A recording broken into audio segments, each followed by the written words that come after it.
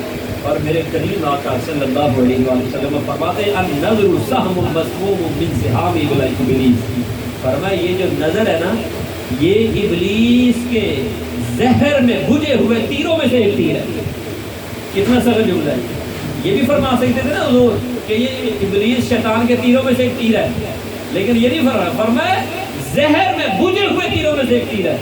اگر ویسے تیر لگ جائے نا تو بندہ بچ بھی سکتا ہے، یا اگر اس نے مرنا ہی ہے وہ تو ہو سکتا ہے کہ کل پرسوں اس پہ علاج ہو جائے، ٹھیک ہو جائے، لیکن اگر زہر میں بجھا ہوا تیر لگے گا نا تو پھر بچنا مشکل ہے۔ تو فرمایا یہ نظر اگر نامحرم کی طرف اٹھتی ہے تو یہ شیطان کے زہر میں بجھے ہوئے تیروں میں سے ایک تیر ہے کہ گویا جو تیرے میں روحانیت تھی وہ ختم ہو جائے گی، یہ تیر لگ گیا سمجھو تیری روحانیت مر گئی، اب کچھ پلے نہیں رہے گا۔ اور جو لوگ اس میں کامیاب ہو جاتے ہیں نا، اللہ اکبر، حضرت عیسیٰ علیہ السلام کا واقعہ مجھے یاد آ گیا، بڑا خوبصورت۔ آپ کا زمانہ ہے، بارش نہیں ہو رہی، دور میں یہ ہوتا تھا اور آج بھی اللہ والے کرتے ہیں، اکٹھے ہو جاتے ہیں، نماز استسقاء پڑھتے ہیں اور پھر اس کے بعد اللہ کی بارگاہ میں دعا کرتے ہیں، یا اللہ مجھے رحمت والی بارش نازل فرما دیں۔ حضرت عیسیٰ روح اللہ علیہ نبینا علیہ السلام اللہ کے پیغمبر ہیں، خرج یستسقی، نماز استسقاء کے لیے نکلے، بہت بڑا مجمع ہے، بہت بڑا ایک میدان تھا، حکم دیا کہ سارے آ جاؤ، وہاں پر بھر گیا، بے شمار لوگ وہاں پر اکٹھے ہیں نماز پڑھنے کے لیے۔ اب ایک اور فرمان حضرت عیسیٰ علیہ السلام نے جاری کیا، بڑا خوبصورت واقعہ، سنیں، ایک اور فرمان جاری ہو گیا۔ وہ فرمان کیا تھا؟ فرمایا فمن اصاب منکم ذنبا، فرمایا اگر تم میں سے کوئی ایک بندہ ایسا ہے جس نے پوری زندگی میں کوئی ایک گناہ کی ہے، وہ چلا جائے، وہ ہمارے ساتھ دعا میں شریک نہ ہو۔ اب انسان ہے، غلطیاں ہو جاتی ہیں، خطائیں ہو جاتی ہیں، کون ابھی ایسا پاک بار کہ ساری زندگی میں غلطی بھی نہ ہوئی ہو؟ تو روایت میں ہے لم یبق معہ فی المفاضۃ الا واحد، میدان بھرا ہوا تھا، بہت بڑا مجمع تھا، لیکن جب آپ نے یہ کہا نا ابھی وہ بس رہے جس نے کوئی گناہ نہیں کیا ساری زندگی میں، جس نے ایک گناہ بھی کیا چلا جائے، کہتے سارا میدان خالی ہو گیا، سارے لوگ ہی چلے گئے، الا واحدہ، ایک بندہ کھڑا ہے جو ایک آنکھ سے نبی ہے، ایک آنکھ کا ڈیلا اس کا نہیں ہے، وہ کھڑا ہوا ہے۔ اب حضرت عیسیٰ علیہ السلام دیکھ رہے ہیں کہ بھائی سارے چلے گئے، تو نے کبھی نے گناہ کیا، کبھی زندگی میں تیرے سے کوئی خطا نہیں ہوئی۔ اب وہ کہنے لگا واللہ ما علمت غیرا انی کنت ذات یوم اصلی مرۃ امرا، کہنے لگے عیسیٰ علیہ السلام اللہ کے نبی پیغمبر، بات یہ ہے کہ ساری زندگی میں ایک واقعہ ہوا ہے میرے ساتھ، تو مجھے آپ بتا دیں کہ یہ گناہ ہے تو میں چلا جاتا ہوں، اور اگر یہ گناہ نہیں ہے تو ضرور میں پھر آپ کے ساتھ ہوں۔ اور میں بتا، کہنے لگے اللہ کی قسم واللہ ما علمت، میں نہیں جانتا سوائے ایک واقعے کے کہ میں ایک روز نماز پڑھ رہا تھا، نماز پڑھتے پڑھتے میرے مصلی کے قریب سے ایک عورت گزری، یہ جو پتلی ہے نا، ڈیلا ہے نا، اللہ تعالیٰ نے اس کی شیپ اس طرح بنائی ہے کہ اگر ہم سامنے دیکھیں تو کچھ دوری تک آس پاس نظر آتا ہے، پتہ چل رہا ہوتا ہے کہ آس پاس کیا ہو رہا ہے۔ کہتے میں نماز پڑھ رہا تھا، قریب سے عورت گزری، میری نظر اس پر پڑ گئی۔ اب کہتے جب نظر پڑی نا، لما جاوزتنی ادخلت اصبعی فی عینی، کہنے کہ اللہ کے نبی دل میں بڑا ہی ملال ہوا، بڑا ہی دکھ ہوا کہ یار تو رب کی عبادت کر رہا ہے، تیری نظر عورت کی طرف اٹھ گئی ہے۔ کہنے لگے جب وہ چلی گئی نا، بڑا ہی دکھ تھا، بڑی تکلیف تھی، نماز مکمل کی، کہنے لگے میں نے یہ انگلی اپنی آنکھ کے اندر داخل کی اور ڈیلے کو اکھاڑ کر باہر پھینک دیا، اور میں نے کہا کہ جو اللہ کی نافرمانی کرے اس کا یہی انجام ہوتا ہے۔ اے اللہ کے نبی بتائیے اگر کوئی یہ گناہ ہے تو ضرور میں چلا جاتا ہوں، اور اگر یہ نہیں ہے، اس کی معافی ہے، تو پھر میں ٹھہرا رہتا ہوں۔ حضرت عیسیٰ علیہ السلام دیکھ رہے ہیں، حیران ہے کہ یار کیسا بندہ ہے یہ، ایسے کون کر سکتا ہے؟ ایسے تو کوئی ولایت کے اعلیٰ مرتبے پر ہو وہی کر سکتا ہے، عام بندہ تو کر ہی نہیں سکتا۔ اب حضرت عیسیٰ علیہ السلام نے کیا کہا، دیکھیے ذرا غور کریے، آپ نے فرمایا ادعوا اللہ حتی اومن علی دعائک، فرمایا بندے تو نے ایسا کیا رب کی رضا کے لیے، ایک طرف اللہ کے پیغمبر حضرت عیسیٰ علیہ السلام ہیں، دوسری طرف امتی ہیں، نبی کے غلام ہیں، فرمایا تو نے اتنا بڑا کام کیا ہے، اب حق یہ ہے کہ دعا تو کرے گا، آمین میں کہوں گا۔ یہ تو معمولی بات ہے، رب نے تجھے یہ شان ہے، اتنی عظمت عطا فرما دی کہ تو دعا کر، اور آمین میں اللہ کا نبی عیسیٰ علیہ السلام کروں گا۔ فرمایا فدعا فتجللت السماء سحابا، جیسے دعا کے لیے ہاتھ اٹھے ہیں چاروں طرف سے کالے بادل امڑ آئے ہیں۔ سبحان اللہ، یہ کیسے رب نے شان عطا فرمائی۔ آج ہمارے اندر ہر عیب، ہر گناہ، بے حیائی، فحاشی ہو یعنی عام ہے، اور ہم اتنے ہمارے خون کے اندر یہ بات بس گئی ہے کہ ہمارے بچے بھی اگر کوئی اس طرح کی چیز دیکھتے ہیں تو کہتے ہیں خیر ہے یار کوئی مسئلہ لگا ہے، کوئی مسئلہ نہیں، کیونکہ ہم خود ایسے ہیں۔ میرے بھائیوں اپنے مزاج کو بدلو، اتنی خطائیں ہمارے اندر ہیں، تھوڑی سی ہم عبادت کر رہے ہیں تو ہم سمجھتے ہیں میرے تو بڑا ولی کوئی نہیں، ولایتیں ایسے ملتی ہیں، اللہ کا قرب ایسے مل جاتا ہے، قربانی دینی پڑتی ہے، اپنے آپ کو جھکانا پڑتا ہے، اپنے نفس کی قربانی دینی پڑتی ہے۔ حضرت سیدنا عثمان ابن عفان رضی اللہ تعالیٰ عنہ بہت حیا والے تھے، فرشتے بھی حیا کرتے ہیں۔ حضرت حدیث بیان کر رہے تھے، حضور نے فرمایا میں اس بندے سے حیا کیوں نہ کروں؟ دیکھو تو رحمت للعالمین امام الانبیاء، امام الانبیاء فرمایا الا استحی من رجل تستحی منہ الملائکہ، فرمایا جانتے ہو عثمان وہ ہے جس سے فرشتے بھی حیا کرتے ہیں، میں اس سے حیا کیوں نہ کروں؟ تو جو حیاؤں والا ہوتا ہے نا اس کی حیا پھر بڑے لوگ کرتے ہیں۔ عثمان غنی حیا والے تھے تو ان کی حیا پھر مصطفیٰ نے فرمائی ان کی حیا والے بن جاؤ، اس آنکھ کو نامعلوم کی طرف نہ اٹھنے دو، یہ پیغام ہے۔ چلو حضرت سرکار عثمان غنی رضی اللہ تعالیٰ عنہ کا ذکر تھا، اس کے ذمن میں یہ بات چل پڑی۔ یہ تو نہیں کہ ہم نے بس ان کا ذکر سننا اور نعرے مارنے ہیں، ہم خود پر بھی تو اپلائی کریں، اس چیز کو اپنے اندر بھی لانے کی کوشش کریں کہ وہ اتنے بڑے حیا والے تھے، حضور کے پسندیدہ تھے، تو ہم بھی تھوڑا کام کر لیں۔ تو نیت کرتے ہیں انشاءاللہ، میں بھی کرتا ہوں، آپ بھی کریں کہ انشاءاللہ تعالیٰ بے حیائی ختم کر دیں گے، نامحرم کی طرف نہیں دیکھیں گے انشاءاللہ تعالیٰ۔ اور یہ جو عیب ہمارے اندر بے حیائی ہے، فحاشی اور یعنی ہے، انشاءاللہ حضرت عثمان غنی رضی اللہ تعالیٰ عنہ کے قدموں کے خال کے صدقے انشاءاللہ ہم تیار کرتے ہیں کہ آج کے بعد یہ ختم کر دیں اور انشاءاللہ سے کہہ دوں کہیں بھی کرتے انشاءاللہ نہیں کروں، اللہ پاک کرم فرمانے والا ہے۔ مطلب سوچ پہلے یار میرے کو کام پہ ہونا نہیں، میں ابھی انشاءاللہ کوشش کرو، نیت کرو، اللہ مہربانی فرما دیں گے۔ کوشش اور نیت کرتے ہیں کہ برقرار ہوتا ہے۔